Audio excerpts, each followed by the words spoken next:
وہ ایک ایسی فیسلٹی تھی, وہ ایک ایسی سہولت تھی کہ جب چاہے آپ, اگر آپ کو ضرورت ہے تو آپ کسی بھی ہاسپٹل میں جا کے اپنا علاج کرا سکتے تھے بغیر کسی امداد کے. صرف آپ کے پاس وہ گورنمنٹ سیکیورٹی آپ کے پاس تھی, وہ گورنمنٹ, اور گورنمنٹ کوئی احسان نہیں کرتی. یہ یاد رکھیے گا میرے پیارے پاکستانیوں کہ گورنمنٹ آپ پہ کوئی احسان نہیں کر رہی, بلکہ یہ ہمارا ریونیو ہے, یہ وہ ہمارے ٹیکسز ہیں جو ہم تمام جمع کر کے ہماری فلاح و بہبود پہ, ہمارے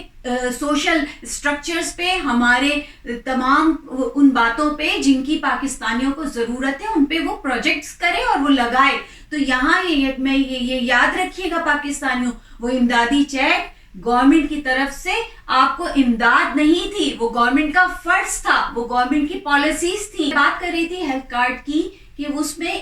جو اماؤنٹ تھی 12 لاکھ, اس میں آپ کسی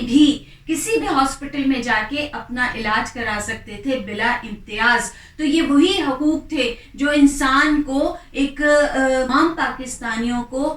ہر خاص و عام کو ایک لائن پہ لے آئیں, ایک جگہ پہ لے آئیں کہ اب کوئی امتیاز باقی نہ رہے, کوئی طبقے کی, وہ جو کہا جا رہا تھا نا کہ اسٹیٹس کو بریک کرنا ہے, تو یہی وہ باتیں تھیں جو آگے جا کے اسٹیٹس کو بریک کرتی ہیں کہ جب تمام طبقہ فکر, جب تمام لوگ ایک جیسی فیسلٹیز لیں گے تو یہاں پہ اسٹیٹس کو بریک ہوتا ہے. یہی چیز تھی, یہی باتیں ہیں. اگر آپ سمجھیں, اگر آپ دیکھیں, اگر آپ پاکستانی عوام غور کریں تو یہ وہی تمام باتیں تھیں جو کی جا رہی تھیں. اس کے ساتھ ساتھ آپ یہ بھی دیکھیے کہ پناہ گاہیں بنائی گئیں, یہ بھی پچھلے وقتوں میں اسلامی تاریخ میں آپ دیکھیے تو خلافت عثمانیہ کے ہارون رشید کے دور میں ان کی بیگم جو تھی زبیدہ بیگم, انہوں نے باقاعدہ لنگر خانے بنوائے تھے, مسافر خانے بنوائے تھے. تاریخ پڑھیے, اسلام کی تاریخ میں بہترین کام آپ کو نظر آئیں گے جو کہ عمران خان جن کی بنیاد رکھنے جا رہا تھا,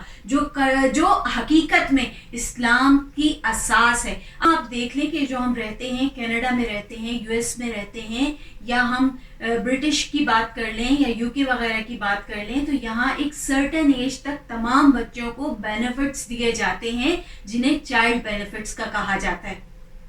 تو یہ اگر آپ پیچھے جا کے دیکھیں نا, اپنے اسلام کی تاریخ پر غور کریں, اپنے اسلام کو پڑھیں, اپنی تاریخ کو پڑھیں کہ حضرت عمر فاروق کے دور میں بالکل اسی طریقے کے بینیفٹس دیے جاتے تھے, بیواؤں کو دیے جاتے تھے, بچوں کو دیے جاتے تھے. تو یہ ہماری تاریخ ہے, یہ ہمارا اثاثہ ہے, یہ ہمارا اسلام, ہمارا مذہب ہے جو ہم دیکھتے ہیں دوسرے ان ملکوں میں جہاں پہ اسلام نہیں ہے, جہاں پر ہم دیکھتے ہیں کہ وہاں پہ کوئی ایسا سوشل سسٹم ان کا اس لیے اسٹرانگ ہے کہ وہ یہ باتیں ہماری اپنائے ہوئے ہیں, یہ ہمارے اسلام کی, ہماری تاریخ کو انہوں نے پڑھا ہے. ہم بھی اگر اپنی تاریخ کو پڑھتے ہیں اور ہم اپنی تاریخ پر, تو یہ دیکھیے نا کہ عمران خان جو بھی کام کر رہا تھا اس میں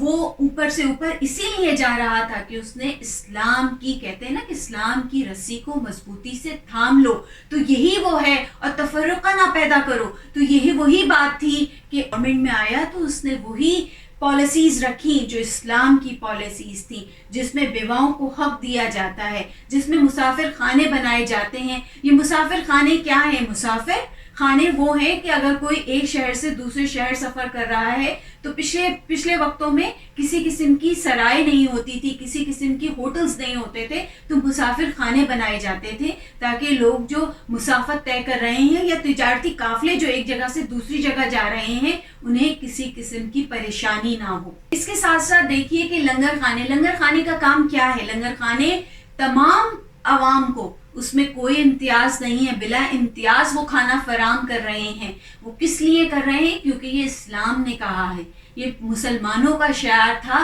کہ بھوکے کو کھانا کھلاؤ, چاہے اس کا تعلق کسی بھی طبقہ فکر سے ہو. تو یہ اسلام کی باتیں ہیں, یہ کوئی عمران خان کی اپنی ذاتی پالیسیز نہیں تھی, یہ اسلام تھا جن کے پالیسیز کو وہ آگے بڑھا رہا تھا. یہی وجہ ہے کہ اللہ تعالیٰ نے بھی اس کا بھرپور ساتھ دیا ہے. اور یہ جو آپ دیکھ رہے ہیں نا کہ ہر جگہ سے, یہ میں آپ کو اس بات سے اس طرح سے بتاتی ہوں کہ جو آپ دیکھ رہے ہیں کہ عمران خان بلا امتیاز کامیاب ہوا ہے, ہر جگہ سے کامیاب ہوا ہے. اور اگر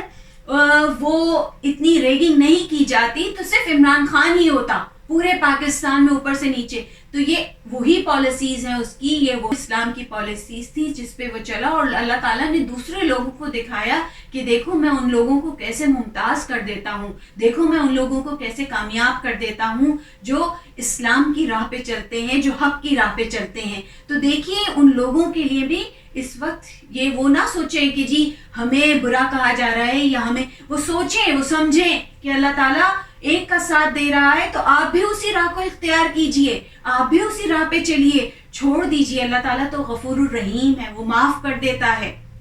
وہ تمام وہ غلطیاں جو آپ کرتے ہیں وہ معافی مانگیے اللہ سے، اپنے رب سے معافی مانگیے، اور آپ بھی اس راستے پہ چلنے کی کوشش کیجئے، اور آپ بھی وہ راستہ اپنائیے کہ جو راستہ عمران خان نے لیا ہے، حق اور سچ کا راستہ لیا ہے، اس نے اپنی عوام کو بہتر حالات میں لانے کا راستہ لیا ہے، آپ بھی وہ راستہ لیجئے اور کیجئے کام وہی جو عمران خان نے کیا۔ اچھا، عمران خان کے کاموں کو گنواتے ہوئے میں یہ بھی بتاتی چلوں کہ وہ دیکھیے نا کہ اس کی ترقی کے راستے میں کیا کیا کھڑا، اس کی ترقی کی راستے میں کھڑا ہوا ہے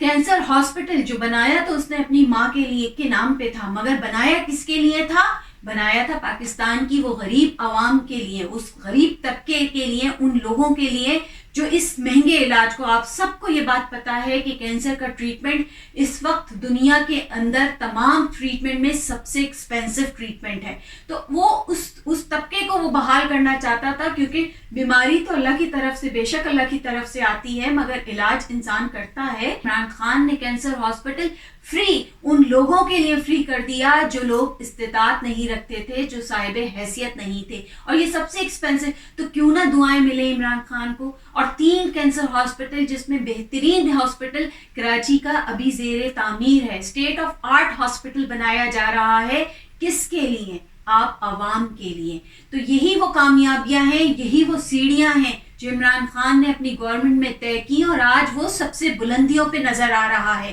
اور یہاں وہ جھک نہیں رہا، وہ رک نہیں رہا، اس لیے کہ وہ کیسے رکے گا؟ پہلے وہ اکیلا چلا تھا، پھر اس کے ساتھ عوام ایسے جڑتی چلی گئی، ایسے۔ تو میرے پاکستانیوں، میں یہاں پہ یہی بات کہنا چاہ رہی تھی کہ اللہ علی الحق ہے، ہوتا وہی ہے جو اللہ کے فیصلے ہوتے ہیں۔ انسان کی تدبیر بیکار ہے، انسان کی سازش بیکار ہے، انسان کا سب کچھ بیکار ہے۔ ایک قدم اٹھا سکتے ہیں، دوسرے پہ اللہ ہی کی قدرت ہے، تو لہٰذا وہ تمام باتیں جو لوگوں نے چھپ کے کی، مگر اللہ تو دیکھ رہا تھا کہ کیا ہو رہا ہے، اور اب دیکھیے کہ کس طرح سے وہ تمام ثبوت سامنے آ رہے ہیں، انٹرنیشنل میڈیا کیا کہہ رہا ہے، اور اب عمران خان کی حکومت کو آنے سے کوئی بھی، میں یہ پچھلے 7-8 پروگرام میں یہی کہہ رہی ہوں، اور تب بھی میرا ایمان یہی ہے کہ عمران خان کی گورنمنٹ کو آنے سے کوئی نہیں روک سکتا۔ جو رکاوٹیں ہیں انشاءاللہ وہ ہٹتی چلی جائیں گی، اور جو سامنے منزل نظر آ رہی ہے وہ ہے بہتر پاکستان، وہ ہے پیارا پاکستان، وہ ہم سب کا پاکستان ہے۔ اس کے ساتھ ہی مجھے اجازت دیجیے، میں اس بچے کے لیے دعا گو ہوں کہ اللہ تعالیٰ اس بچے کو، اور ایسے تمام انسیڈنٹ جو پاکستان میں ہوئے ہیں اور ان پہ لوگ زخمی ہوئے ہیں یا ان کو کوئی تکلیف پہنچی ہے، ان سب کو اللہ تعالیٰ صحت کاملہ، صحت کلی عطا کرے، اور ان لوگوں کو جو اس وقت مہنگائی کے ہاتھوں پریشان ہیں، اللہ تعالیٰ ان کی پریشانیوں کو آسان کرے۔ تو آپ سب بھی دعا کیجئے گا، انشاءاللہ پھر ملاقات کریں گے۔ پاکستان زندہ باد، عمران خان زندہ باد۔